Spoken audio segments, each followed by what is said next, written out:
live. Yeah, we're going. All right, yeah, Jesus.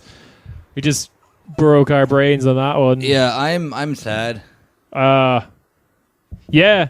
I mean, the documentary I wanted to watch was like 30 minutes long. Yeah, no, but Rob fucking polluted us. He's like, no, we're going to watch a fucking hour and a half about Steve Bannon. And Woo. I thought, oh, okay, cool. And then 5 minutes into it, I was done. We had to take a break to go get food. We came back.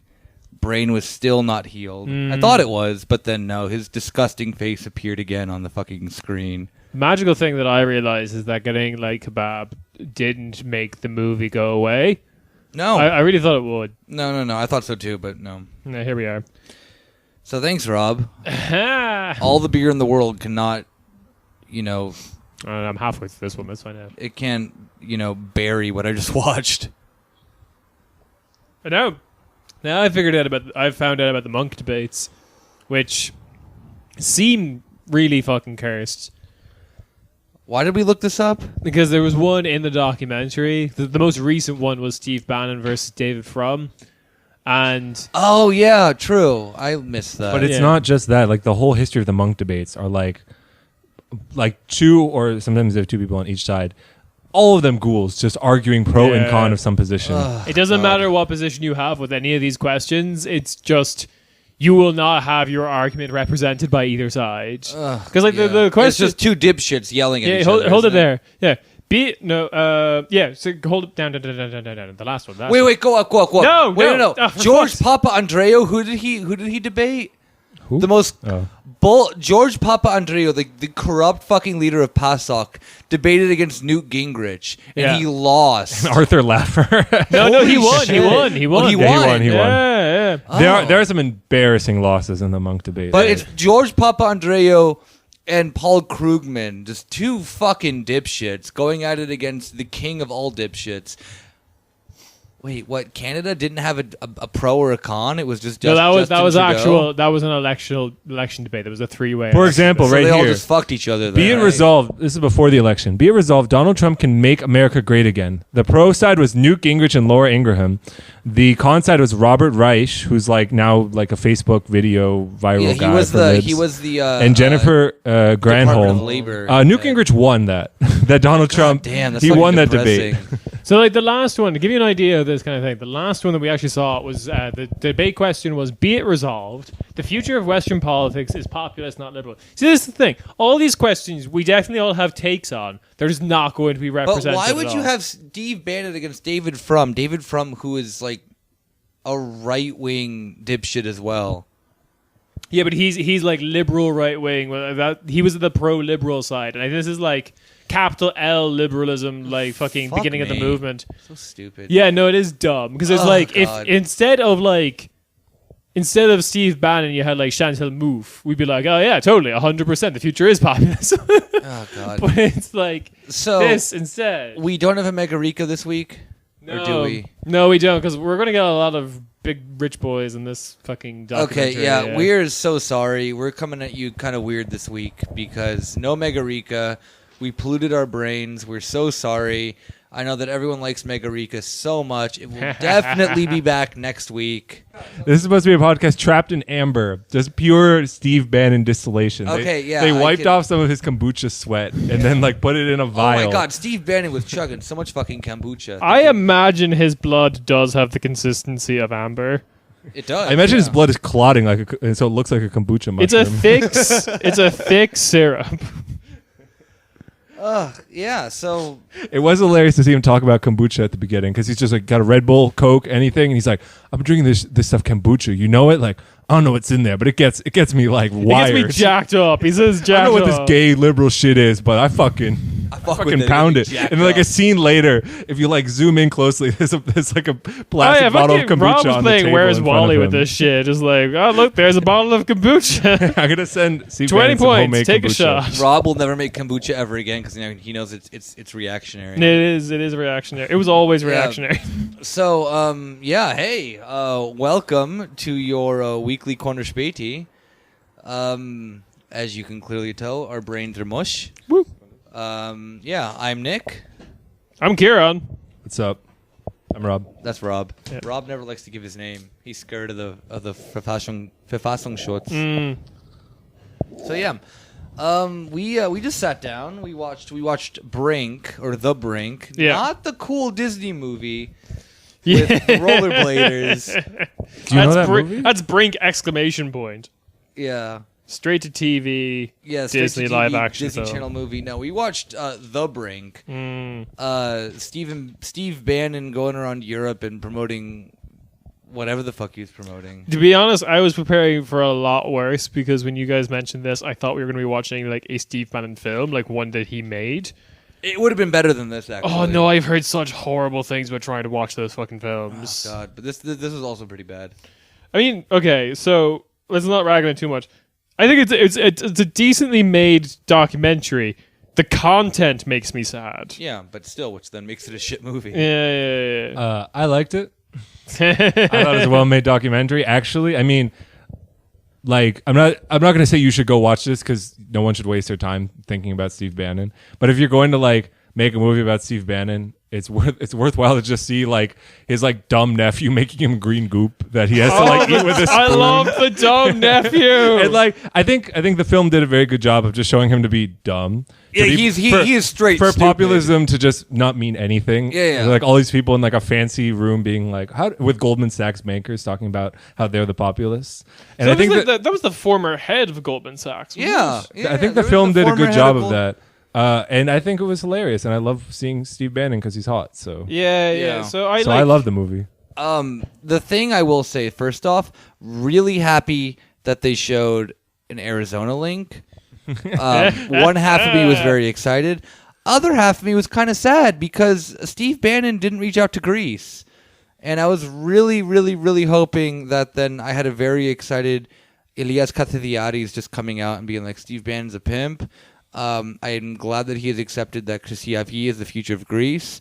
I didn't get that, and I'm upset in that sense. So I'm torn. Yeah, personally, we got a lot of we got the fucking parade, like the fucking absolute parade of ghouls coming out of the clown car that is like far right European politics. We got Nigel Farage, sexy, bang. We got De Winter, fucking Flip De Winter, Flip De Niro, Flip De Niro from Vlaams Belang, the Flemish Supremacy Party.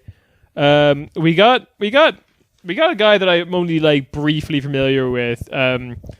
Michael fucking what's his name? Michael Megarica. Something like that, yeah. Michael Megarica, yeah. Michael Megarica, who's like from the far right party in Wallonia, which means he has 0 seats. And like, it's Belgium. You have 1,000,001 opportunities to get seats. Local government, regional government, federal government. Fucking just mute your computer, man. I wanted to watch the scene again. No. No, I'm not polluting my brain with this anymore. It's got subtitles on. Yeah, so you got that guy. Like, you have 1,000,001 opportunities to get seats in Belgium. This fucking party can't manage. But he's the co-founder of The Movement.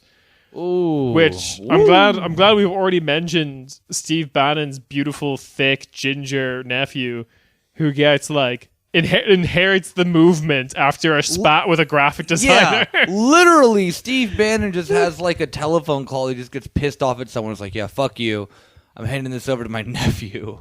His nephew, who's like pretty jacked, and I'm sure Steve Bannon was like, "What do you do? Like, how do you stay healthy?" And he's like, green goop.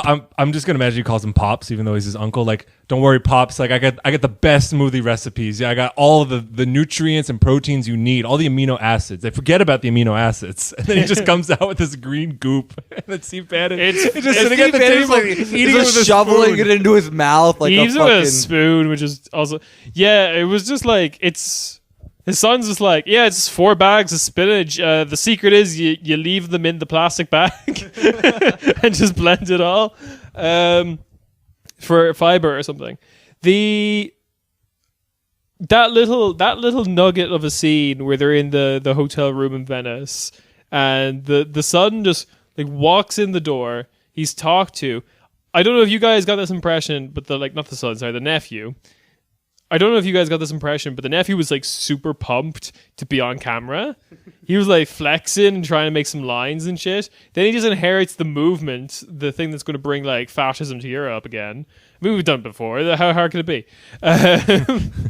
And like all this happens because your guy from Michael from Wallonia has the fucking gall to suggest we need to get cracking with this like movement branding and having a website thing, which to this day, post EU elections, they still have a fucking website. It was like 50 minutes into the movie, and he's like, boss, I think we might need a website for this thing. Yeah. Yeah, I guess the thing that then we came to the conclusion of is that then if anyone's afraid of Steve Bannon in 2019, like there is no reason to be. Yeah, like He's just fucking stupid. Holy shit. And he thinks he's like an absolute genius. He's like an Instagram star, and I love it. yeah. Well, that is like a wealthy white American, like Yeah. a former like Goldman Sachs banker who's just like, and who just like lucks into money, like how he gets like residuals from Seinfeld and stuff and other like TV shows in Hollywood. He's just like has millions from that and just thinks he's like Explain can do that no real wrong. brief. His Briefly for people coked at out home. idea was this. It's like, like we're gonna fucking make a business, but by a business I mean nationalism in Europe. So Yeah, let's fucking woo! go with it. That makes money, right? Yeah, it is ridiculous. The other documentary, I just briefly mentioned this, that before this I showed Rob a brief documentary that The Guardian did about like Steve Bannon trying to start the movement. And we see it in this movie. We see the journalist, like, because they're filming at the same time that the journalist is doing. They see them have these interviews and stuff like that. That documentary, like, the weird thing with it is The Guardian really wants this angle of like Bannon is this mastermind and we need to be really afraid of him. But the guy on the ground, I think the journalist is like, this is really inept and really poorly thought through. And that's the angle he's trying to take with it, Yeah. which is the correct angle. But there's like that conflict in the way that movie's made, little mini doc. But it is like, it was something that came out half a year ago, back when everyone was huffing the like Steve Bannon gas, thinking that he was a genius. And like this movie comes out being like, so there's a law like forbidding you from doing any of this in most European countries. Did you not like check that with your army of lawyers before you came here? Sure. Can we go through the movie like in order? Yeah, for Yeah. sure. We'll go for it. So as we said, we watched The Brink by someone named Alison Clayman, and I think it was a pretty good documentary. She and also like I've heard interviews with her. She's a good person. Like she's on the right side of terms of politics. And like. if you're gonna, I thought it was a good documentary too, but the topic just mushed my brain into, Yeah, into yeah. smithereens. and I thought if you're gonna waste your time following Steve Bannon around, watching him eat green goop and pretending to be European, this is your staying in a hotel room with like a telescope and like a big painting on the wall. as everyone knows, all our American listeners, all Europeans have telescopes. and big pictures of Abraham Lincoln. Yep. Oh my god, that was my favorite scene too. Is that then in order to justify himself, he just like popped out a book of like Lincoln quotes. He's like, says the most generic quote. He's like, that was Abraham Lincoln. He said, that. People hated Lincoln too. That's like the equivalent of like, Jesus was hated too for like anything you do. But it's such like a child response to a book. It's just like I take out like a little fucking encyclopedia. It's like large cat found mostly in Asia, black stripes on an orange body. Just close the book. That's a tiger. All right, so we should go through the whole documentary. Well, all right. Take it away, Rob. Before that, we should do a little bit of context because I do think. No, fuck that. Let's go through it. There's no I don't context have here. anything. So there's this guy called Trump, and he got elected the president. Oh, what mad! So first thing I want to talk about, opening shot of the documentary. Steve Bannon, you see his little belly like round, sitting at the edge of the table. Fucking hot. talking Let's about- just like get that out of the way. Steve Bannon looked like a fucking thought the entire documentary. You have a lot of tabs. Fuck up. But the first thing I want to talk about is when he's just telling stories like some fucking rich asshole 60-year-old does who used to work at Goldman Sachs, which we'll get into. Like his whole vibe is just like, I fucking did like it's a very boomer mentality. Like, I'm just gonna tell these stories about how my dumb shit that happened in my life that's important because I'm fucking rich, and you should do what I did and just listen to me tell an inane story about this time I was filming some documentary at Birkenau. Yeah, and he went through in like insanely weird detail. Oh, he was very impressed by Birkenau. So he's Yeah. like, Auschwitz, that's normie shit. No one likes Auschwitz. Birkenau, now that's impressive. And he just goes through and he does the most cliche explanation of like German industrial engineering. You had Mercedes, Krupp, Hugo Boss, all this perfect design, so elegant, so efficient. I don't know. It's always like, I guess some Germans are probably like this too, but it's especially in America, this like image of like German engineering. Everything's so and perfect. it's always like the sense of like, damn, with the Nazis it was wrong, but gotta respect them. Gotta respect them. They were just so good at it. Well, the second half of his inane story is about how like, it's kind of like, it's crazy to think about. You have all these people having normal conversations. It's just a day at the office, having arguments, making designs. Which is what he fucking But it's for a fetishizes. concentration camp. Yeah. And then because he gets like later on into the fucking discussion about like the wall and all this other type of shit. This is the thing. This is like, because I maybe I'm being way too sympathetic to him, but I genuinely think that he thinks these things are bad. But the irony of all this is the way he's talking about it, he doesn't seem to be able to make this fucking connection that like, oh, isn't it weird how like people in Germany were like planning this whole fucking death factory and were completely detached from it? Isn't that weird? That never happens anywhere else ever again. Like it couldn't have possibly happened in America. Build the wall. Yeah, exactly. But that's the thing is that, like, I don't think that Steve Bannon actually went to Auschwitz and to Birkenau and looked at it and was like, this is bad. I think he was genuinely impressed with it. And because Steve Bannon notoriously has been a Nazi throughout his like fucking entire journalistic career or business career, whatever the fuck you want to call what he does. The lines blur. Yeah, he's extremely anti-Semitic. He's continuously said on multiple occasions, not just like casual anti-Semitism, but just like, full-blown white nationalist, neo-Nazi bullshit. I think that he did this in the manner of then, like, the type of sense that, like, damn, I'm impressed by this. I have to pretend that I'm upset about it, but actually in the end, like, this is a cool end goal. And in the end, it doesn't even matter. Yeah, exactly. Linkin Park, baby. And that's because, like, he tries to talk about it in that sense that, like, oh, I should feel bad about this, but he doesn't. Like, there's not one sense of like remorse. Like, this is so fucking impressive, It's just this, like, I don't know. Maybe it's just really American of him. I don't know. Like, I don't know how to like to navigate that. It's kind of a weird sense of this is all he does. Like, this is probably all he like. Everything he thinks about is something that he actually is detached from. Because if he got like in any way too close to it, he might realize what the fuck he's doing, and there's like human suffering at the other end of it.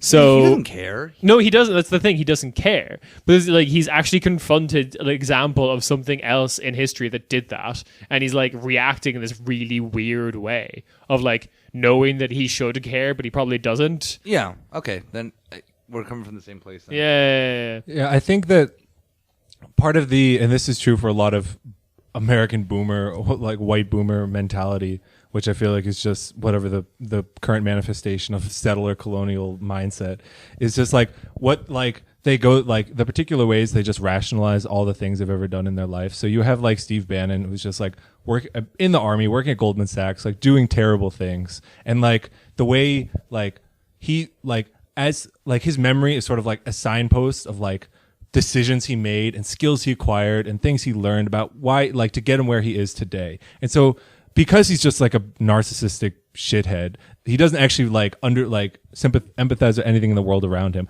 like a lot of fucking shitheads in the world, like a lot of boomers, like a lot of Americans. So like there's one point not too far into the documentary where he's just like talking for no reason about his business career. And he's like, in the 80s when we worked for Goldman Sachs, like that's what I learned. And then in the 90s, then when I had my own firm, and it's like, no one gives a shit about your personal history. Why? But like, that's how he like sees the whole world. So like when he's like trying to communicate like his worldview or his ideology, he's just like, well, this is what I learned, that sometimes you got to like get small to think big. And as Machiavelli, that's what Machiavelli said, but I prefer to read more of the Sun Tzu. And he said that you have to pretend to be big by going to Europe. Because Europe is smaller than the U.S. physically, but I'll look bigger there. But it thinks bigger. Yeah, it was a lot of that. Yeah, it was a lot of that fucking Sun Tzu dumb guy Machiavelli energy. The whole like, the only book I've ever read is like Sun Tzu's Art of War, and yeah. I mean, Steve Bannon and Gorka have that exact same energy. That it's like if you ask them like, "What's the last book you read?" They'll just like name off some like generic fucking book that then everyone should have read or whatever. They're like, It's always a classic. Yeah. But then like the other telling thing is it's always something that's like on the like American high school syllabus. Yeah, Yeah, exactly. so it's like, you were forced to read this book. Yeah, fucking like Steve Bannon. Moby Dick What or was the something. last book you read? Fuck, I don't know. Like, Metamorphosis, Franz Kafka. It's fucking crazy. Man turned himself into a fucking cockroach. Can you believe that? I don't know. I'm a man. real intellectual guy. Yeah, I read the first line. I'm a real It's intellectual. the same. It's the same fucking Jordan Peterson energy too, where it's like the Communist Manifesto says that the proletariat will inherit this. It's just like it literally is that. Then like the quote about there is a ghost haunting Europe, and that ghost is communism. The ghost is Gaysper. The ghost is Gaysper. This is what communism wants: is gay ghosts. Karl Marx himself was actually a gay ghost. If there's something, I mean, if there's anything I want to say about the context of the documentary, whatever that's supposed to be, or like the way it's received, is that one of the classic narratives, as Ciaran alluded to, about Steve Bannon is that he's just some huge mastermind, and that's built up because as sort of justify your own position, like, well, we just had to lose to this guy because how could you stop him? He's just like, he's just taking over everything. He was And also very happy to take that. Like, Oh yeah, and like, there's a reason that he kind of laughs about the documentary, like, oh, I'm gonna look so bad, because he's just dumb. Like he's Fucking just stupid, like, yeah. oh well.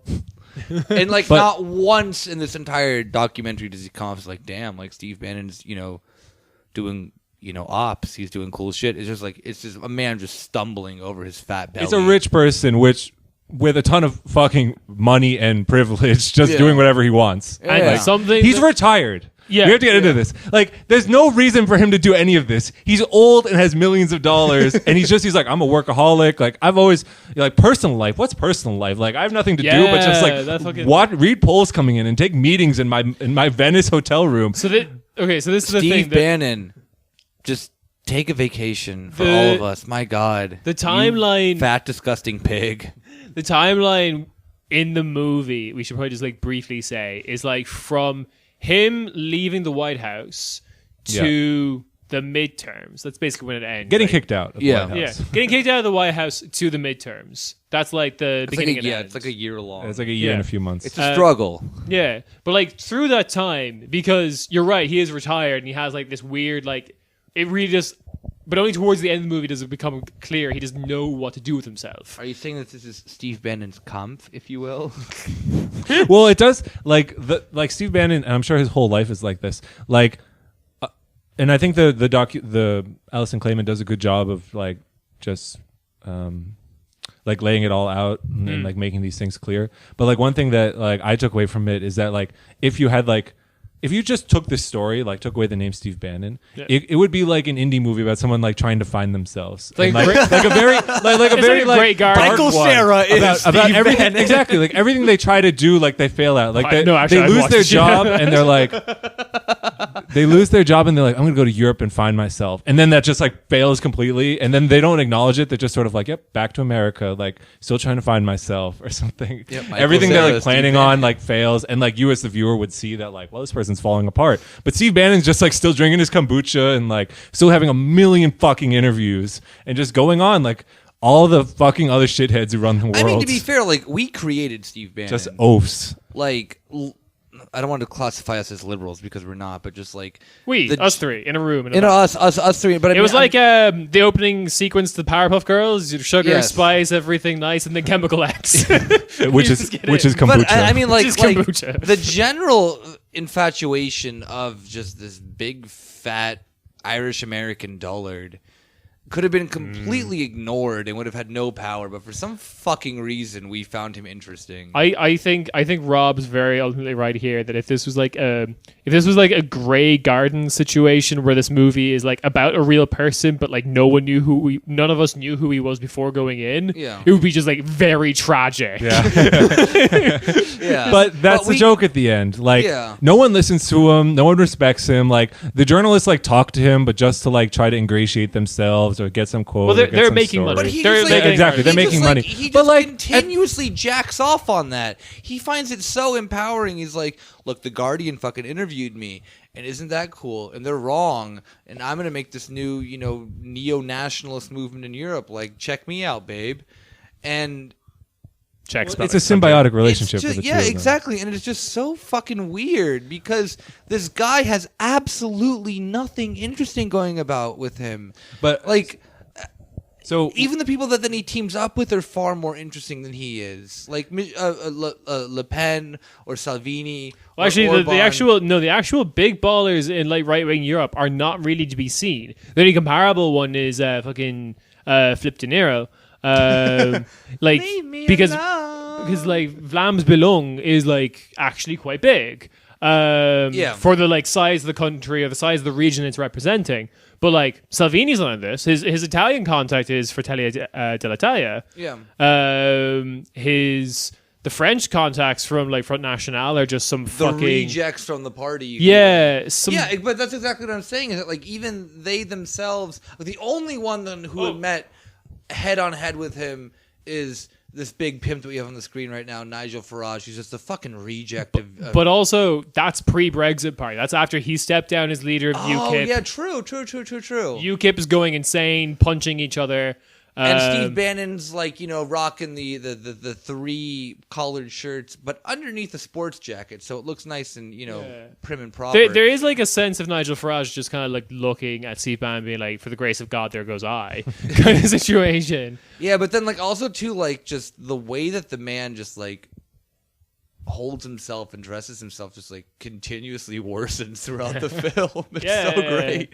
Because when he meets with Farage, he has like a sense of like holding himself together, this and that. They're meeting in like a nice hotel room, and then at the end of it, it's just like him in a kitchen, like doing ops like a fucking loser, yelling at his like analytics guy. Yeah, I don't know if he's like, paying. There are a lot of shots of his brownstone, which maybe he lives in DC or something, and I kept imagining it like Washington DC cribs. Like you come up and it's like, here's my kitchen that looks like all normal, like nice upper middle class kitchens with the granite. He goes to his bedroom and he's like, and here's my war room. He mentions the war room, like again, because Steve Bannon, like okay.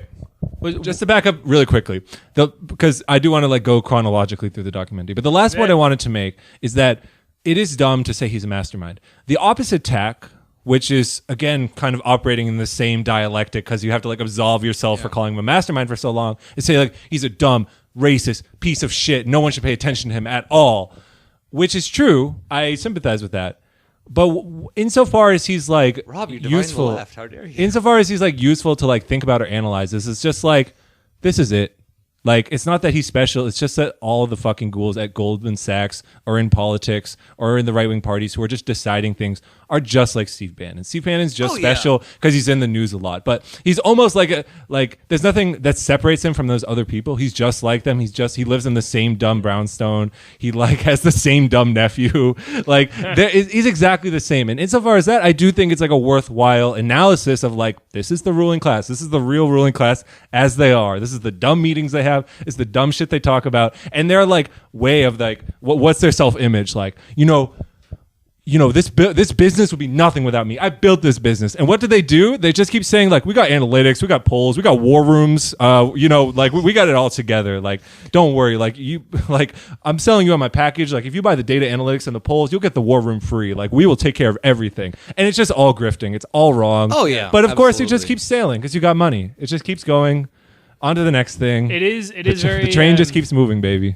It is like the interesting thing, and like to get an actual grasp of what you're looking at is if like the person behind the camera had a fucking like superpower that they could just duplicate every time some new fucking gal comes onto the screen.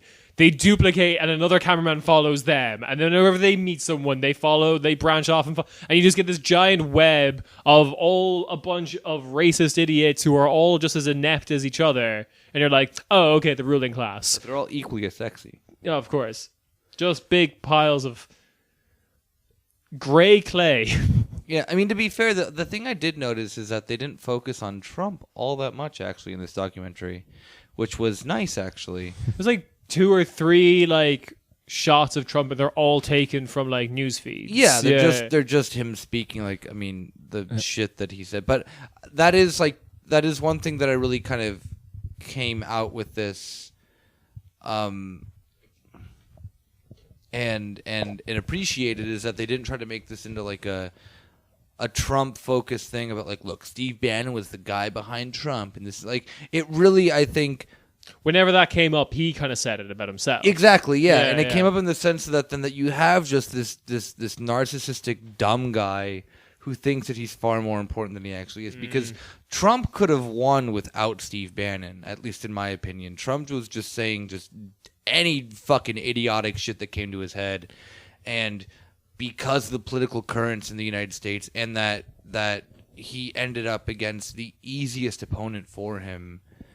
You know? Well, if you want to talk about Steve Bannon not having any actual analysis of or strategy or anything, like he does have that like self delusion again of most just like people who run Goldman Sachs or whatever, as like the history in the world just courses around that, them. Like if without him, Trump wouldn't have won. Which is complete bullshit. But they just rationalize everything like. I'm on top because I'm so fucking smart, you know, like because he's like, and it's all done after the fact to explain that, and you see that with all of his like the like strategy or the tactics he gives, where he just says like, with people like this, you can't lose, and it's like cut to like 1 month later, and they're all losing. Oh, yeah. I remember in Arizona, the person that then he endorsed was like even more insane than Sheriff Joe Arpaio, which is very hard to imagine. But yeah, 2 cowboy hats. 2, yeah. All right, she had 2 tanks that she rolled through town with. Arizona seems like a wonderful place. Horrible, no. But yeah, that was really funny because you got like a split second of when, I know this is jumping ahead, but when the midterm elections happened. It just all fell apart for him because he had this like narcissistic dumb guy energy that then he couldn't, because it isn't him that then these people were attracted to. It was Trump, you know? The people who were attached to the Trump movement didn't want to fucking see Steve Bannon's, because Steve Bannon, for a lot of people, I don't think a lot of people know this, but within the right-wing movement in the United States, they don't like Steve Bannon because Steve Bannon is too openly like Nazi for them.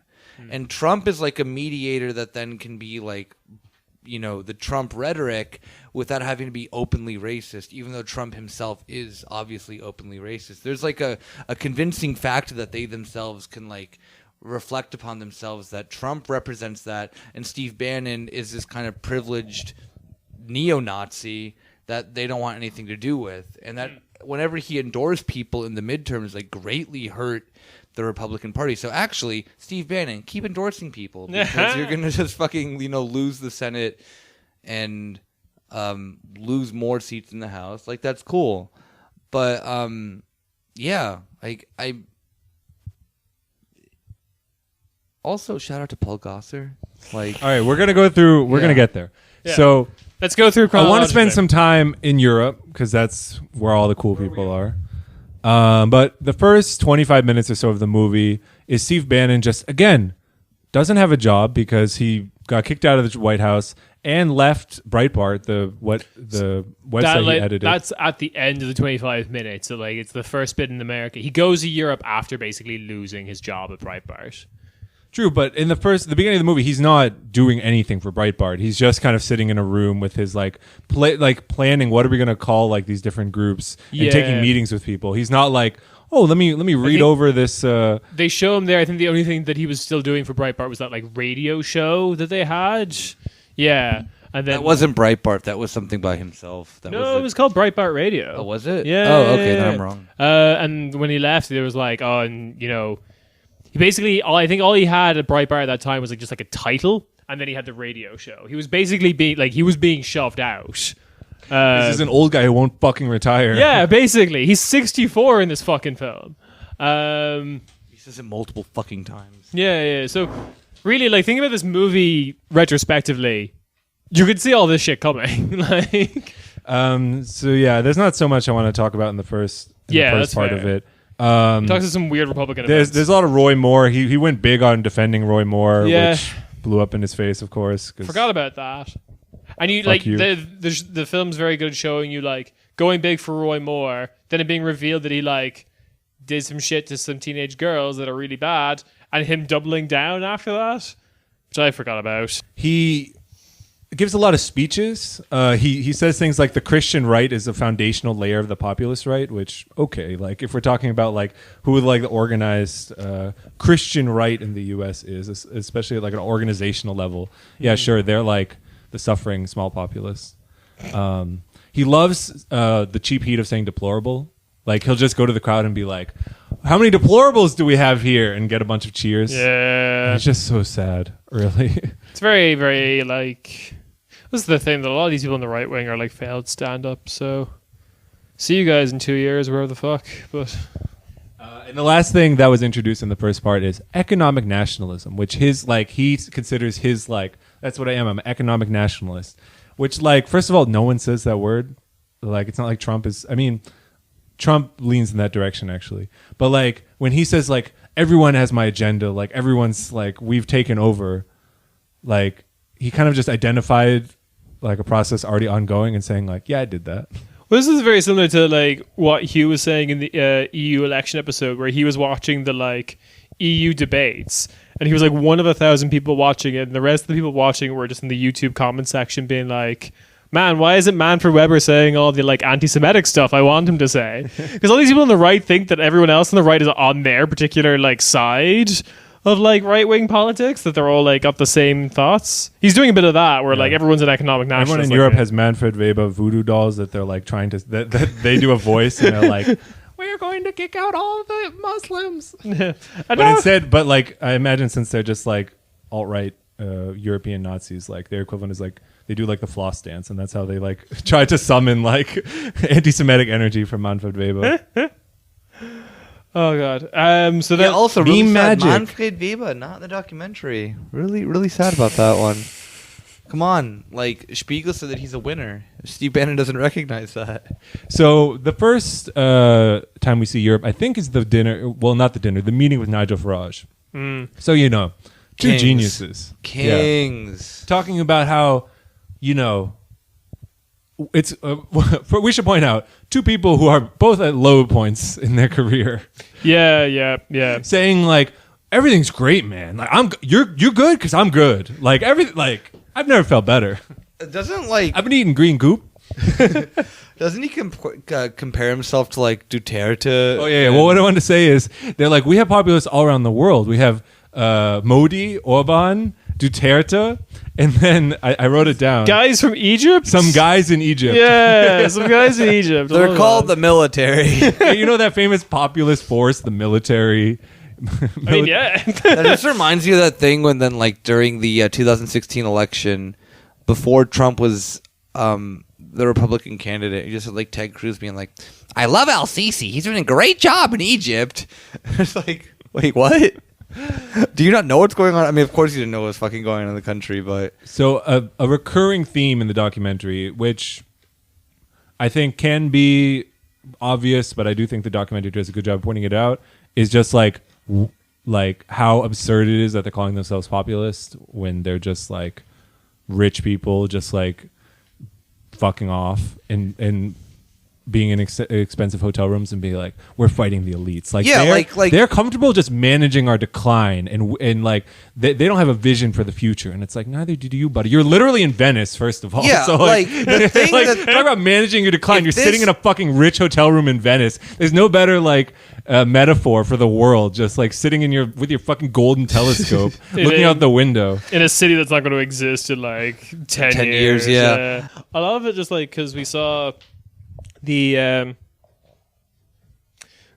conversation there of like on the screen between Nigel Farage and Steve Bannon again, and a lot of like just reading the subtitles is just they're really old guys just playing war, like playing soldier. Like he just kept calling themselves like, oh, we're like if Corbyn or Sanders get in charge, we're the fire breathers, we're going to stop them, and they're nerds. They're so lame. Yeah, it's like here's going to be our war room, and here's our plan, and we'll mobilize this, and we'll mobilize. They are like, they're just so fucking bored out of their minds, and they're so fucking sad that they didn't get to prove themselves at war or something. Yeah, there's this weird like lost masculinity shit happening. But in the end, it also kind of shows too that then like these movements are also a movement that are in favor of capital as well. You know, so like let's say that then Corbyn or Sanders were to get in power in the United States or Europe, or not in Europe, in the UK. Yeah.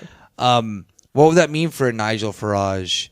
You know, Nigel Farage is what's his background again? It's like also like investment Asset banking. trading. Asset trading. Okay, perfect. Nigel Farage is a part of UKIP because He has a bank account in the Isle of Man, which he says exactly. He doesn't use. Yeah. So if the United Kingdom separates from you know the euro, well then they're not part of the eurozone. If they separate from the EU, that means that someone like Nigel Farage, who gets to then do all these bizarre, weird deals with, you know, Saudi Arabia and Russia now that he couldn't do beforehand, are much more profitable for people like him and him and his fucking friends. Like, there is not a working class line in his version of Brexit. Not saying that there isn't a left answer to Brexit. Like, that is a big debate, but I don't kind of agree with it. But it's not coming from a fucking dipshit like him, because it is just to support capital, and capitalism is racist. So like we already fucking knew that. And same thing with Steve Bannon. Same thing with fucking Matteo Salvini, as we talked about last week, with that his whole fucking version of austerity is just to like, you know, put it upon the South. Same thing with Marine Le Pen, whose family is just notoriously known for being the fucking like continuation of Vichy France. Yep. You know, Basically. like there is a connection of capital with these right-wing nationalist and populist parties. Like, we cannot ignore that. They're not anti-capitalist in any way whatsoever. No. So one of the things you're looking at now is this big fancy dinner they all had. Oh, we're going to talk about the fancy Mush. tea It is party. mush on a plate with Paul Gosser representing AZ. All right, let's go through. So there's he meets up with Nigel Farage. All of the news reports, basically, like, and the documentary doesn't go into it so much, but I think it demonstrates it okay. Like, they'll just have like one meeting with like someone from Le Pen's party, whatever it was called at the moment, or National Rally. And then like every newspaper will be like, Steve Bannon and Marine Le Pen like team up to do something. And like you just have that again and again and again, when it's just like Steve Bannon waddling between rooms and like talking about like if someone's like, how are you going to do this? He's like, well, you know, when I worked at Goldman Sachs, like I sat down with everybody. Just like Steve I'm sitting down with everybody. Steve Bannon is Soulja Boy. Expound on that, please. Okay, because Soulja Boy. All right, so before Soulja Boy went Crank to jail. that Okay, before theory. Soulja Boy went to jail the last time, which was like recently, his whole interview was like, Drake. You remember that one, right? No, I don't remember. Oh, god damn it! So Soulja Boy came up like everyone the whole kind of interview was like that. All right, That sounds terrible. Soulja Boy was big in like what 2006. Yeah. Soulja Boy has more talent in his pinky than Steve Bannon has. That is true. But I'm talking about Soulja Boy. No one is contesting I'm this. talking about Soulja Boy today, because Soulja Boy has kind of been just like an absolute mess ever since he like kind of slipped from fame in like the late 2000s. But he continuously like feels that then like every single rapper that exists right now is because of him, even though they've like never met him half the time. And like a lot of rappers have come forth and be like, yeah, Soulja Boy was an influence to me, but I never fucking met him, you know? And I get the same vibe from Steve Bannon with a lot of these like right-wing movements. It'll be like, you know, Steve Bannon meets with some like, you know, young intern from Front National, and then it's like exactly that, like Steve Bannon being like, yeah, like Marine Le Pen, I fucking made her who she is. And it's an exact same Soulja Boy. I invented economic nationalism. Yeah. And it's an exact same Soulja Boy energy, where then he's going around on fucking like, you know, with talking to fucking Charlemagne the God, being like, you know, I made, you know, insert any rapper here, which is totally not true. Like, given maybe Soulja Boy like had some extended connection to this person, but it wasn't that then like that Soulja Boy, they themselves brought them into the scene and like, you know, did the you know, the fucking work to get them there. I mean, to be fair, like Soulja Boy now is just like is just reselling a console that you can buy on AliExpress under his own name, which is exactly what fucking Steve Bannon does with white nationalism. Nice. So who was at the dinner party? So after the Rob, Ciaran, and I were there. Yeah. this is when Bannon's sitting down with the heavy hitters of the European right, the who's who in breaking bread and talking. So I'm just going to read off. Tell me if I forgot anybody. Cool. You got Steve Bannon, Yeah. Nigel Farage, Pimp. looking like a proper little lad with his napkin tucked into his shirt, billowing out. They don't teach that in school anymore. I Nope. tell you that. That's what he's bringing back. Yeah. The EU won't let them teach proper manners in school. The EU insists you put your napkin on your lap.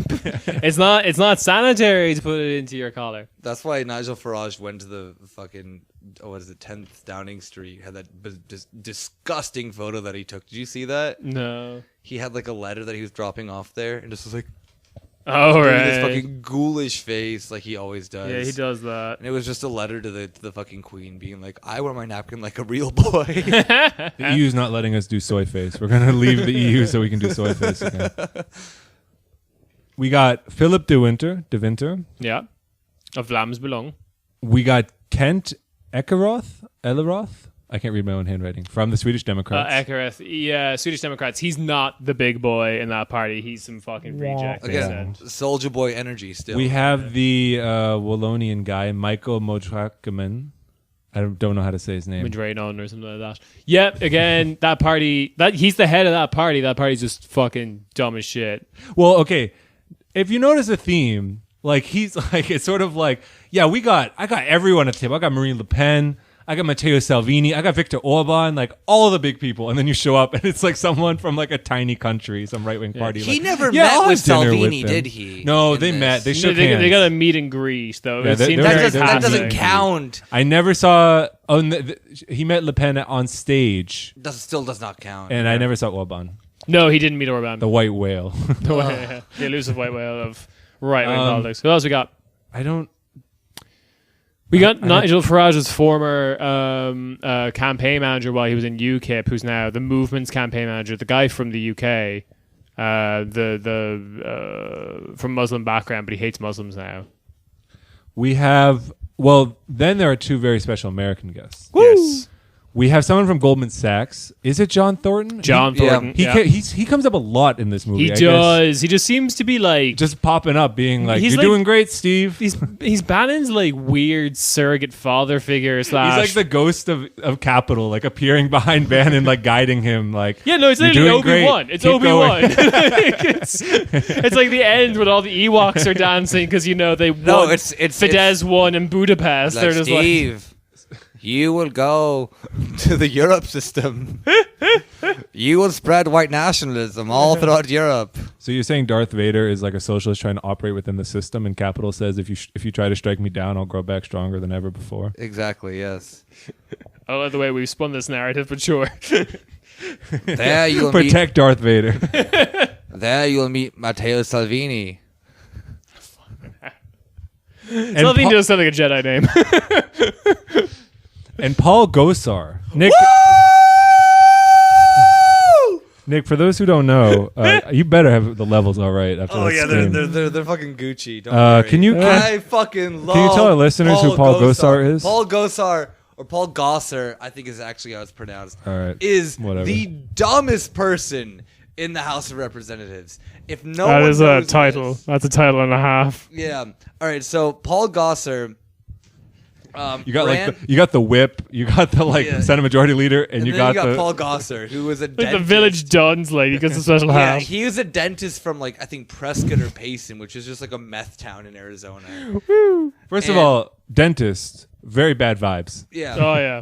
he's gonna kill himself, and I hope so. Suicide Watch. Yeah.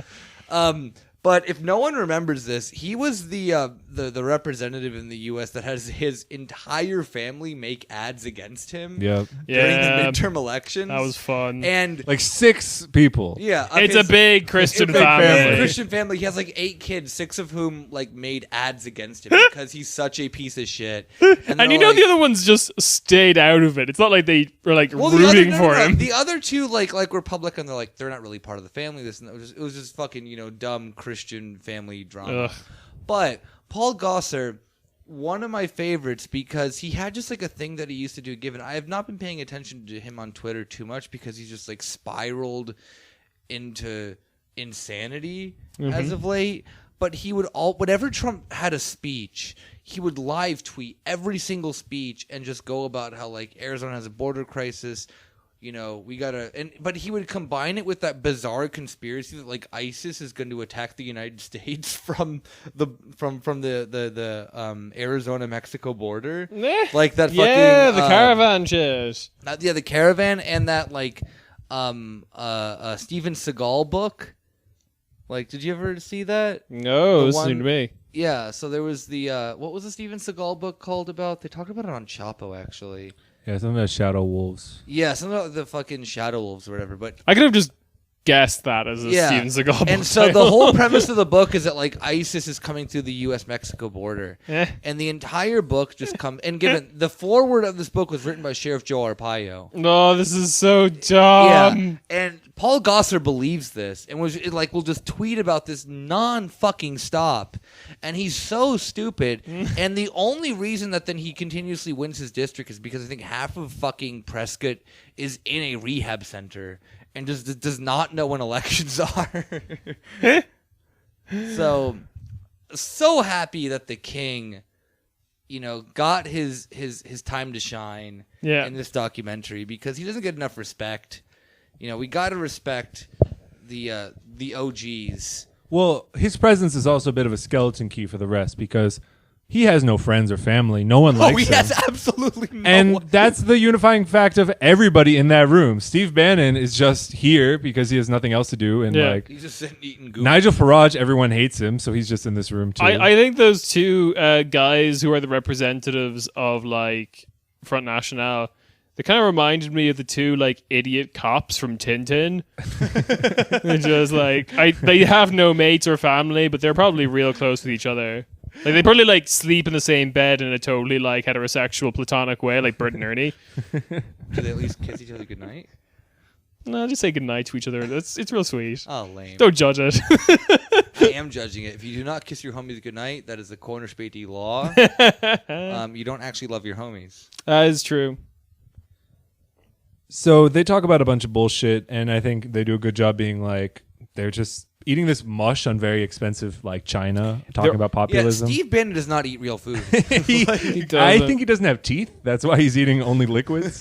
His teeth are made of like a very malleable plastic.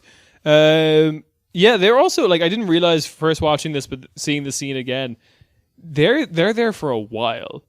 Because like you don't understand, but it actually cuts quite a bit between like them eating the food, and then it will cut back to a scene. You realize, oh, they have like 3 or 4 glasses there at each of their places. Yeah. Also, I'm very upset with Paul Gosar. As a good Christian man, he's getting fucking drunk off that red wine. Oh, yeah, they're all getting faded. Yeah, and you know, Paul Gosar, if you ever do listen to this, first off, fuck you. I really hate you. Second off, what would Jesus do? All right, when you're in Europe, you know, it's a land of culture, and sometimes you have to adapt. Yeah. Like you're like a spy going into Europe. That is your whole theory to understand the heathens. What? Sorry, what did you call this? Wine? What? Oh, how novel! Vino, if you will. I'm sure he called it vino the whole time. Mind if I have a little vino? Yeah. Sir, we're in Germany. It's got a bit of that alcohol in it. Yeah, you're very hard on that H. Alcohol. Oh, another guy there was Raheem Kassan, one of Bannon's lackeys. No, I didn't mention him yet. I mentioned him. He's one of us. I forgot his name. He's one of Bannon's lackeys. So he works for Breitbart London. Him. Yeah, he's the Bannon lackey. I mentioned him. The self-hating Muslim. Yes, I mentioned him, and I couldn't think of your name. Couldn't think of his name. He used to be UKIP's like campaign token manager. Muslim. Yeah, Nigel Farage's campaign manager. And token Muslim. Yes. But he's the Candace Owens of the UK. And the racist Belgian guy are kind of like, Steve Bannon is kind of like created another small business with this. And it's him and the Belgian guy who are like the other two people in the small business. Yeah. And then Steve Bannon just goes around being a small business tyrant. Like, first of all, the business just as like meaningless and dumb as any other small business in the US. Like, I don't know, like trying to like get rich off reselling something that's or like taking advantage of some tax loophole. And then just like screaming at his employees, saying like, you just want to like projecting everything onto them. Like, you're not doing any hard work. You're just trying to be a big shot, do all the interviews, go on TV. And Steve Bannon does the exact same thing. Yeah, but like, I mean, that's one thing I will give to the Americans. I feel like they're like a little honest in that it's like almost like like something psychological. Like they just say everything. Like Trump, you just kind of blurt it out, like what you're thinking. Oh no, he does meet Salvini. True. Oh, here. Yeah, it's just a meet and greet though. Yeah. Oh, they don't actually get to sit down with him. What a shame. Oh, did he get to But meet Sebastian I mean, Kurz? what I was trying to get at, no, I mean the German parties, like Gauland was like, I think it was like, I like to imagine that he was like really loves Steve Bannon and everything he's about, but he's like, but I won't meet with the fucking Americans. No Americans in European That politics. is pretty much what he said. Which I respect. FPU also had a very similar response. I think Bannon entertained the thought of going after Kurtz, but never actually pursued it. I think they tried to get like... Well, there was a scene in the Guardian mini documentary where he's like, they're like, they've both decided not to work with you. And he's like, well, we've had talks. You should see the meetings I'm in. Yeah, it's all just a grift, though. Like, this is the thing. He's all just trying to, like, keep the straight face. The thing the Guardian doc points out very well is that, like, Bannon is just attempting to be seen with all these people and riding their coattails. Yeah, but half of them he can't even fucking get a photo op with. Like, just right here, like, as we're rewatching, he tries so hard to meet Viktor Orban, and Viktor Orban just fucking ghosts him. Like, oh, for sure. But he did get he gets photos with Le Pen. He gets photos with Salvini, and that's enough. You see, in this documentary, you see that's enough for the press to just go wild with it and make 1,000,001 headlines. Yeah. Also, I don't know what... let's be like in a current sense. Steve Bannon got evicted recently From the castle. Yeah, From his fucking far right. What was it, like, training camp that had to be in a castle? Yeah, exactly. Because he tried to dupe the Italians, and the Italians just duped him back, which is like Steve Bannon. Like, how do you not dupe the but people again, who are the best? Watching this, not surprising that he's like, all right, we're really getting this movement started. Like, someone, like, I'm just gonna say we have this. Like, I'm just gonna. Like, oh, yeah. The paperwork, we'll deal with that later. The law, we'll deal with that later. Like, let's just go to the press already. We got this castle where we're going to train a bunch of... Yeah, when you phrase it like this, it's like, hey, fucking Steve, it's me, your weird Wallonian friend. We need a website. Nah, fuck it, man. I got a castle in Italy. it's like a website. Wait. Was his festival right there just called Atreyu? That was for Tele Italia's festival. Oh, they show okay. way more than the Guardian documentary about how, like, that was the thing. That was the thing. The Guardian journalist was like walking around, being like showing pictures to people of Steve Bannon, be like, "Do you know this guy?" And they're like, "No." But he was just like there. I just find it really funny that the festival was called Atreyu. Yeah, like the metalcore band. Oh, I was thinking the horse from Neverending Story. That too. Atreyu. The movie just ends with Atreyu being screamed. Go on, Rob. Steve Bannon really should get the Milo treatment, because I think that he would just. Well, the problem is that he's kind of rich, so he would just, I don't know, keep trying to like buzz around and trying to meet people. But like, there's just nothing there. And the only reason he's interesting is as an example of like the like fucking banal evil of the ruling class of finance people. Because as a person, he's just fucking stupid, and he's just really. Yeah, I'm surprised Orban didn't want to like get in a room and hear like pearls of wisdom. Like in the army, they taught me you have to command by negating. I also learned that you do the you plan and then you do the opposite. Yeah. That's what they taught in the army. And when I started my own business, I mean, Yeah. I have respect now for Viktor Orban only in the sense that he was smart enough not to meet this fucking idiot. Yeah. Viktor Orban may be. I mean, he's horrible, and every inch of his body, he's a terrible human being. But at least he was smart enough not to meet with Steve Bannon. I 100% think he didn't meet with him because Orban is intimidated by anyone who might be bigger than him. Like, physically, he has to be like the largest person in the room at a given time. He's just constantly bulking up. Just be like, I'm the biggest person in this room. Viktor Orban is the In the Club video. What's the video? The video of just like 50 Cent just like on a treadmill and like doing chin up like pull-ups the entire time. Except it's that, but he's eating like but it's just him just like eating goulash. Yeah, goulash. And then there's the glass with like Dr. Dre and Eminem like looking at him working out. But it's just like, I don't know. It's all the Austrian far right. All the Austrian fucking like Sebastian Kurz and was it Stach? Strache is just like looking at Viktor Orban behind the glass while he's just shoveling goulash into his mouth. Potatoes. Just raw potatoes. Yeah. Yeah, what else do we... there's another little pearls of wisdom that Steve Bannon gives when he starts talking about...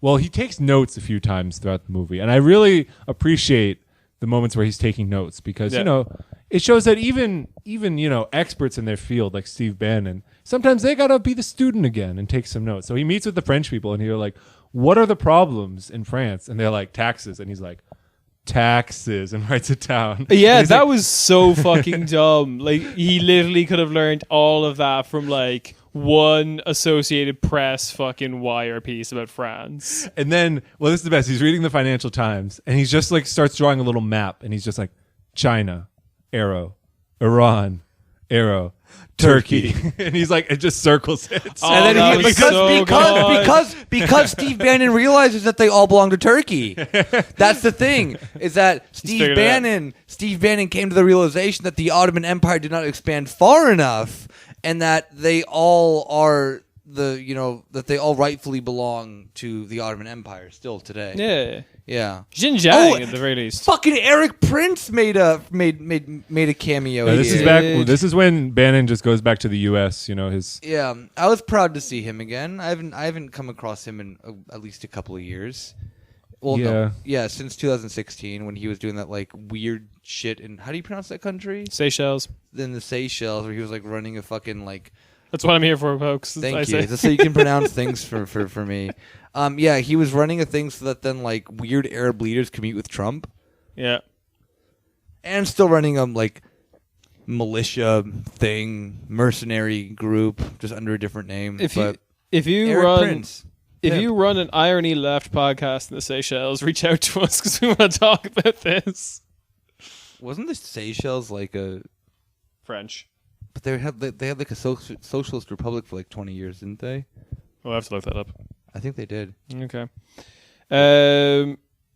Yeah. God, this was dumb. What else you have in your notes? He meets with the Chinese billionaire who's in the U.S. Oh, Miles. I've never been more in favor of Xi Jinping thought after he talked to this fucking idiot. At the end, it says he's given $100 million to Bannon, so Bannon, just being like a little cockroach, got cut off from the Mercer money, which was pretty prominent in the 2016 election, and with Breitbart and everything, Mercer was funding, bankrolling all of this. I'm sure they're bankrolling Turning Point USA or something dumb, though. Absolutely they are. But Bannon got cut off because he's just fucking dumb. Can't keep up with anything. Yeah. So Xi Jinping, do what has to be done. Oh, Miles Kwok is his name. Yeah, or Guo Wangui. We can't pronounce. Good content. Sorry. You guys just trying to pronounce Right. language you can't pronounce. It's that Ciaran and I trying to pronounce. It's that thing because I'll be very insistent that people like pronounce my name somewhat correctly, but then like I always get really initially when I met Chinese people and they're like, oh yeah, just call me like Boris or just call me John or whatever, and like I really got sad initially, and they're like, what's your real name? And it's like, oh, I see why you did this. I can't say that at all. That would be really annoying. Yeah, I get that. Yeah, so Steve meets with this Chinese mega billionaire. Miles, who is like on the hit list of the Chinese government because he's embezzled money. Which, like, to be fair, fucking every Chinese billionaire that is in this side of the world is basically done or millionaire. And he went into there's only two directions you can go, which is to hide that money in some businesses in Europe or America, or to like become some sort of weird conservative or liberal media darling that's constantly railing against China, which is I'm getting the impression this is what Miles Kwok does. Yeah. So I hope that Comrade G hears me on all my Huawei devices. Get Miles. Do what has to be done because Steve Bannon needs to have that money cut off, and we can't do it, but you sure as hell can. So I want to jump ahead a little bit. We talked about Venice already. He kind of just goes back, like, without much announcement. Like, I guess there's a little bit of a sense that it's, like, falling apart when he yells at Raheem and then tells his nephew, like, you're in charge now. And he's like, sick! And he just keeps looking shittier. And his war room keeps getting smaller until it's just a kitchen. Well, the best part is his war room at the end is just, like, a bad, like, plastic tent. Oh, yeah. outside somewhere. I think like, But we shouldn't jump ahead. No, go ahead. Sorry, like I think you kind of like smirked the scene where the Guardian journalist was talking about how like dog whistle politics is kind of shitty and you shouldn't be doing it. Steve, stop it. And Steve, I think the like part of this whole like it's falling apart thing is Steve trying to just like smirk and charm his way out of it, and the guy from the Guardian's not having any of it. Is like, no, you shouldn't. No, the constantly railing against George Soros is like a anti-Semitic trope. I think this is kind of like one of the things of it all falling apart, of just like Bannon's usual tactics are not working. His usual tactic of just being an American guy, being like, I come from a family of fighters. This house looks just like my grandmother's house. Like, wow, these revolutionary tactics of just being a dumb old white guy, rich guy, just talking. But it works in the fucking monk debate. That's because they're fucking Canadian. You can't handle the European power. Yeah. I mean, the whole thing with like the Soros, I mean, because that's like a pretty old conspiracy now, at least like a decade old, right? Like, I'm not. It's still a thing, and it's still like Hungary. Viktor Orban has won elections primarily based on this conspiracy. Well, it's not even a conspiracy. It is a reality about capitalism. But it is just an old, like, Nazi trope about capitalism, that it's controlled by one, Jewish person, super wealthy Jew. Yeah. And when the reality is it's just like a giant web of people just like Steve Bannon. Exactly, yeah. Just like someone with like $1.6 million, just being a fucking asshole, living in their brownstones all across the U.S. and Europe and other countries, just grinding the world to a halt. Again, with the projection. When he says they're managing our decline, it's just projection, baby. I don't know a single person who defends George Soros who's like a legitimate person. Well, this is the other thing. They like always imagine like George Soros is this big funder of what would be called like liberal institutions. George Soros made his money off of currency speculation. He's not a leftist in any way whatsoever. No. He is a centrist with no ideology whatsoever except for the end of history and capitalism. And to be fair, like, you can name like a million more people on the opposite who side. Does this. Yes. Yeah. Like, we've already mentioned, like, Steve Bannon mentions himself. The Mercers, the Koch brothers. Like, Bannon doesn't mention it, or it's not mentioned this money, but like the DeVos family. Murdoch. There's a million more. Like, it's the George Soros thing is very. Eric Prince, who's also part of the DeVos family, but still. This whole people in this fucking documentary who do the exact same thing. Like Eric Prince is like 100 times more wealthy than Steve Bannon ever would be in his entire life. So the thing that's like constantly talked about is that the right wing often will just take what's being thrown at them by the left wing and throw it back. Like they'll take slogans like white power comes from black power. Like when the black power slogan was coming around, they were like, we'll do it as well. Fuck you. And this is it. Like the left started criticizing all these right wing movements of being astroturf to fuck, not actually having any ground swell. And they're like, we can find it for you too. And the best thing they can do is George Soros, which again funds Volt. So woo! That's like as far left as it goes for George Soros. Oh yeah, George. And it's funny too because whenever any movement in the United States has been relatively left wing, and then they start picking up momentum, and they get Soros money, which is again a true thing, they're completely stripped from anything remotely left wing, like an anti-capitalist. We see this with like organizations like MoveOn.org, for example, which is now just like a petition site. Yeah. Before that used to be then like an attempt of like some level of social activism, for a very short amount of time, mind you. But then they just started getting these, checks written out from I think it's called like the Center for American Progress or whatever is this thing. It has like a very like euphemistic name.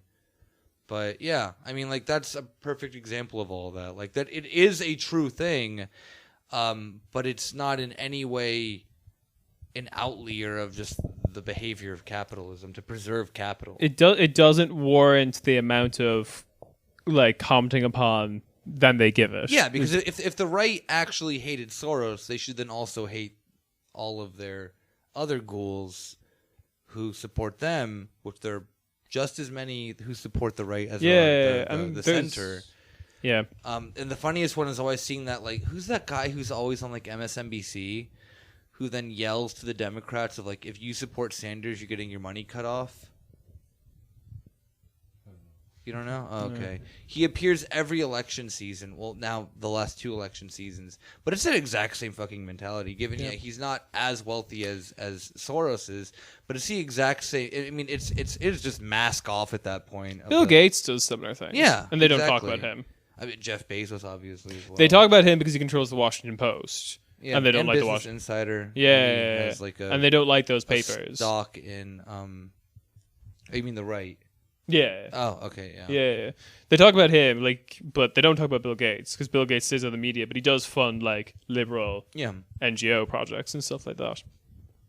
But then, I mean, this also then comes down to the sense, too, that what I think we've talked about before is that, at least in the United States, that if it would come down to a Trump-Sanders election, you would see capital go in the favor of Trump because it's not threatening to them, where Sanders, be it a social democrat, whatever the fuck he is at least genuinely calling for that capitalism to a degree is problematic.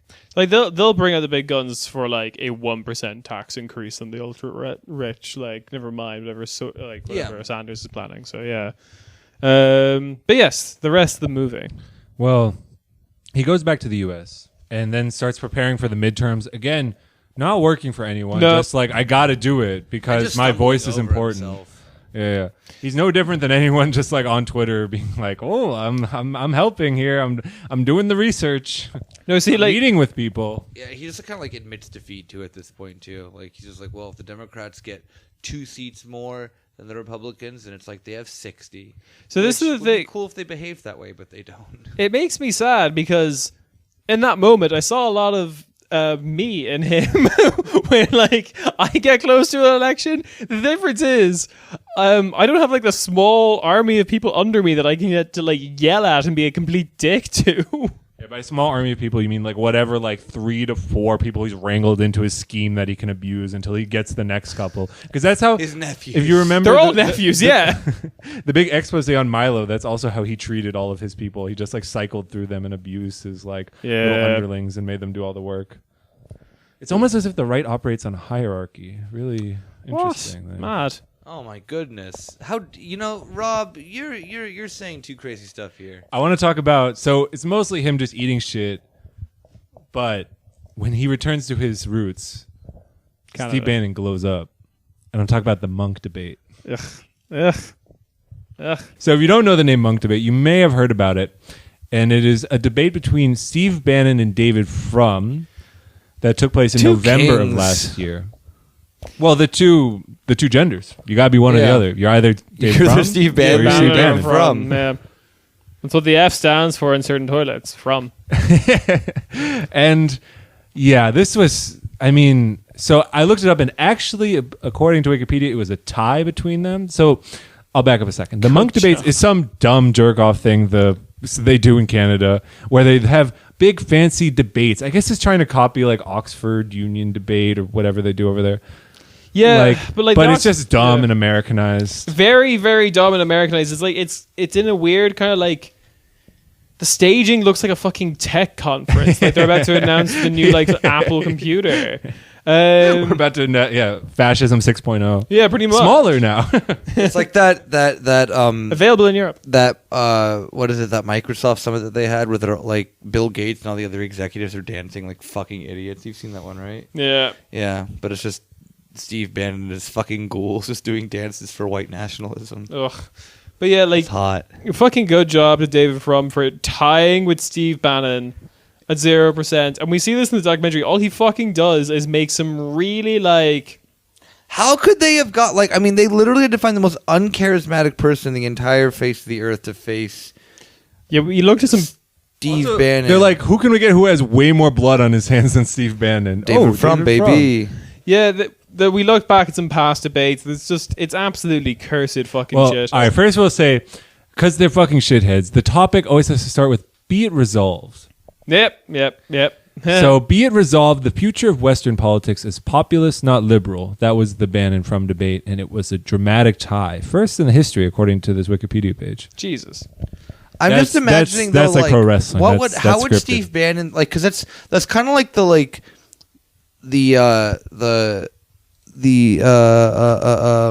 fuck, what's his name? The Ben Shapiro tactic. Like, you debate people who are just like genuinely stupider than you. Yeah. You know, you find the only people that Ben Shapiro can debate are 16-year-olds. Because if anyone with any level of like theory or praxis were to come up to him and be like, yeah, you're fucking stupid, and then gave him like just an ounce of, you know, reality about the political situation that he continuously talks about and has no idea what he's talking about, he would be just buried multiple times over. So what would happen if it was like Steve Bannon against like, I don't know, even like someone remotely left wing? Like, you wouldn't even have to try. Well, the framing, you know, even if if it was like Elizabeth Warren or something, Elizabeth Warren could fucking bury him without, given maybe she would like revert to race science to be a fucking idiot like she did with the Native American shit. But there is such an easy argument against Steve Bannon. Like that, China, friend or foe. Sake. Sorry, the next monk debate is China, friend or foe. I guess it will somehow involve click. be it resolved. Who do we have? Miles Kwok. Please, we have Miles. H.R. McMaster. Woo! Oh. You have a war criminal. Pillsbury Doughboy. And who? Who was the other people? Michael doesn't matter. Pillsbury. Stay focused. What are you talking about? Who do you mean stay focused? You're the one scrolling through this fucking website. I'm organizing this episode. You guys are supposed to be giving opinions. Wait, what is the one about Brett Steven against Anne-Marie right. Slaughter? I'll go through the whole history. That sounds fucking horrible. You have two conservatives going against each other. Yeah. One of my favorites, the very first one they do at the monk debate. Be it resolved, the world is a safer place with a Republican in the White House. Charles Krauthammer and Niall Ferguson, pro. Samantha Power and Richard Holbrooke, con. Again, Glad we're never going to get the fucking rematch of this. all just war criminals. All of them. Yeah.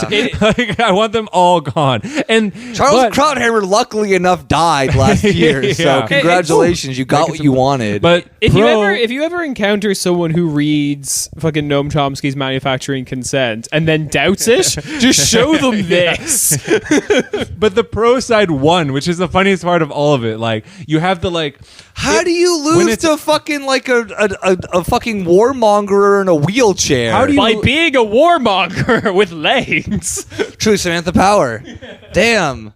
Like they agreed just too damn much. Henry Kissinger was there, I guess, just ribbiting on stage, just like and They winning love Neil hardcore. Ferguson. Holy shit. Yeah, because he has nothing else to do. But yeah, you have people like losing to Newt Gingrich in debates, and if that ever happens, just burn it down and salt the earth. Like Newt Gingrich, I don't think has ever had a smart thing come out of his mouth ever. Yeah, like, so how do we you should lose say, to him? Like, that should give a little context for the From Bannon debate. It doesn't. It's not new. It's not Bannon, and that's kind of a good summary of the whole history of what we're trying to say this about is the Steve shit Bannon. that liberals fucking love, though, right? Like, we have to have. Like, I joked, I tweeted at Yasha Monk as a joke today that then conservatives need to be just thrown in the trash. But they do. Like, like these debates are not debates to be had. I will say at least America's like a little more pro wrestling, where you have like presidential debates, but there's a lot of fanfare. Whereas Canada, just like with the Zizek Peterson debate, they have to be like, this is serious. We're sitting down and debating. No, you don't. You need to just have, like, literally, Jordan Peterson, the only debate that needs to be had is none. And this is Chijek, stumbling over to Jordan Peterson, just giving him a swirly for 2.5 hours. Like, that is it. There does not need to be fucking, like, a discussion about race science or whatever the fuck that then Jordan Peterson or any of the other fucking ghouls want to go about. Or what are you going to talk to fucking Henry Kissinger about? Like, oh damn, did you kill enough people in Laos? Like, are you not happy with your work? Well, like, that was the debate he was a part of. Be it resolved, he should have killed more people in Laos. But about Bannon, so he only wins when he plays on this kind of like playing field in terms of like going to a fancy lad debate in Canada. When he's actually doing anything else, he's just like any kind of sputtering, self-deluded old man. Yeah. And it's just we should sad. just bully him. Honestly. Like, that's my only solution. Yeah, well, what I was trying to get at earlier with like the like hyperbolic, almost self-flagellating response to him, like he's so bad and evil, like we shouldn't. He's not smart. He's just dumb. It's just sort of sad. Like he just seems like maybe someone you're like might know in your life or you're related to. He's just like. Who's just like a fucking like he just creeps you out, man. You just don't want to be around him. It is I said while we were recording, it's very reminiscent of the idea of if you ever had like a grandparent who like was a workaholic, like stressed out every day of their like professional lives, and then first couple of weeks of retirement they just can't fucking handle it. They're screaming at the phone. Can't be alone with their thoughts. Yeah, pretty for much. some reason. Screaming down the phone at people they have basically no right to scream at. Not that they didn't begin with. Constantly being on their feet, caring way too much about shit that like they have absolutely no control over. It like again, central thesis from earlier in this episode. If this was just some nobody, and the exact same story played out, if it wasn't Steve Bannon, it was like this Grey Garden situation of a real person that we had no fucking clue who this person was, this would be an absolute tragedy of a story. His trip to Europe is like the trip to Paris and Francis Ha. Yeah. I don't know, I've seen that movie, but you're welcome.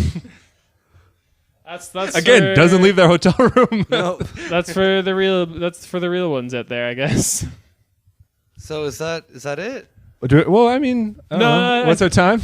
No, I think we should. Yeah. It's. Do we have any final 1:26. thoughts? I mean, I don't. Like that's the thing is that it's. I have no thoughts. It's exactly as Ciaran described it. It's just like it is just the diary of an old sad man. Yeah. Who like he could have been great. He could have been a contender, but he's just this fucking washed up old Nazi who's trying to spread the good word, I guess, and doing a real shit job of it. And I'm happy that he's doing a shit job of it because it's just funny.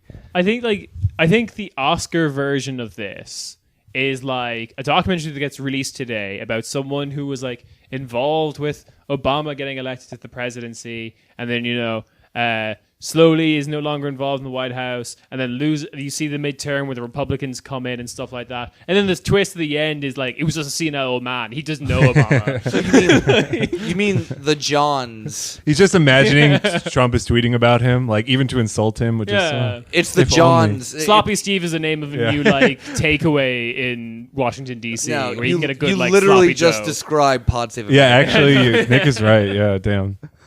They just imagine the interview where they did with it, where Obama's like, "Yeah, you guys are doing important work." Wasn't that like the one who was all like, Obama took me along the side, like, your girlfriend, if you seem nice, you should marry her.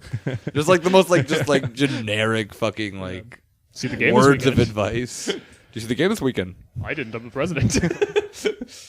Go Nats. The thing is about all of this, I know you guys, well, at least Nick didn't seem to like the movie, but I love watching stuff like this. I did like it. It just hurt me. Because when I read about like politics or history, it's all so depressing, man. I'm sure our listeners feel the same. Words are big. When I watch this, like honestly, it's depressing, but I'm like, and I felt the same thing watching the Peterson debate. I'm like, these people are all fucking idiots. And if like, Well, that's the thing that made me mad. Is that it's just like I was expecting Steve Bannon to be smarter, and he's just so stupid. He is so fucking dumb. but like, I think it's just like Steve Bannon. If you take him as what he is, just a representation of all, just like a dime a dozen in the U.S. who just for some reason is in front of a camera all the time.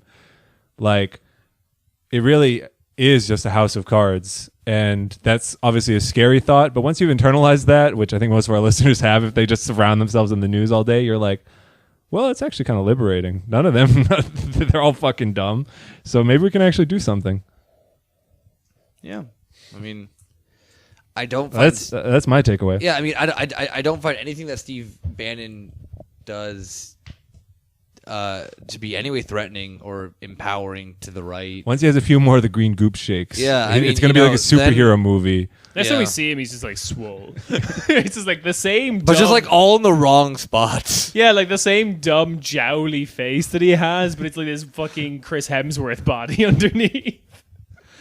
Yeah, I mean, yeah, I came out of this just, yeah, like you said, feeling bad for him, but at the same time, like I don't feel bad. Obviously, I don't feel bad for the. I'd feel bad if right. it wasn't Steve Bannon. That's basically it. Yeah, but it was him. It So was it's him, good. so, Every yeah. single horrible thing that has come his way in the last 10 years, he has absolutely deserved. Yeah. And he's a piece of shit. And this movie kind of showed that. And you can kind of laugh at him at the end of it. Oh, of course. Honestly, the scariest thing about Europe is that they were smart enough to know, like, yes, Steve Bannon won't give us anything. Let's just move on from Yeah, him. that is they're a little actually more the scariest organized thing. than that. Yeah, so like the fact that then like We didn't dupe them, basically. yeah. So you have like a movement like Orban or like Salvini or whatever who don't need this momentum, or even Le Pen, or like no big ballers met with Steve Bannon. Yeah. I mean, like you mentioned, it was like with the parties in like Wallonia or whatever the fuck it was. Yeah, so there's like the dumb Wallonia party. Vlaams Belang is literally the biggest thing he met. Yeah. I guess And Brexit, but they didn't exist then at that they point. did, like he met Nigel But Farage. Nigel Farage is also an absolute fucking dullard to begin with. So I they also just don't think- melding of the minds right there. I also don't think he's like associating with him anymore now the Brexit party is a thing. And at the same time, the only other big baller supposedly was Geert Wilders, but now Geert Wilders isn't the big baller. It's Thierry Baudet. So yeah, no, he's got fucking nothing. Yeah. Yeah, and Vlaams Belang is only big for Belgium. Yeah. So Europe is shit because Steve Bannon has absolutely no influence with the right here. Yeah, right. Unfortunately, the far right here seems to be smarter, which sucks. But yeah, that was another episode of the Corner Späti. Yeah, it was. Do we have any shout outs or anything that we want to do today? Nope. Or no? Follow us on Twitter. Follow us on Twitter. Yeah. Yeah. Go Raptors. Go Go Raptors. Do you guys Actually, when this releases, it should be NBA free agency. So Oh, okay, so go Raptors. fuck that. My favorite thing the Raptors do is when like one of the opponent basketball players is like staring at them, but then the other basketball player comes to the side that you didn't even know was there, and he goes, "Clever girl." I guess, And then it's just two basketball players eating each other. I don't understand American sports. It's an underappreciated tactic. It Ciaran, is but- the clever girl move. It's so good. It's yeah. almost as good as the tall grass move. yeah. That's called analytics, baby. Yeah. So Steve Bannon was talking about that. Oh god, I'd love to be I want to do the re-edit of the movie where I'm in the background trying to relate everything I see in the like everything he's talking about to like just an obscure like scene from Jurassic Park 1, 2, or 3. None of this like Jurassic World shit. But, like, Well, he was inspired by the Jurassic Park to build the border wall. Hey, all right, folks. We'll catch you next week. Bye. I'm just imagining Ciaran now on SportsCenter. classic move for the Raptors. You don't have to end on that if you don't want. No, that was fucking funny.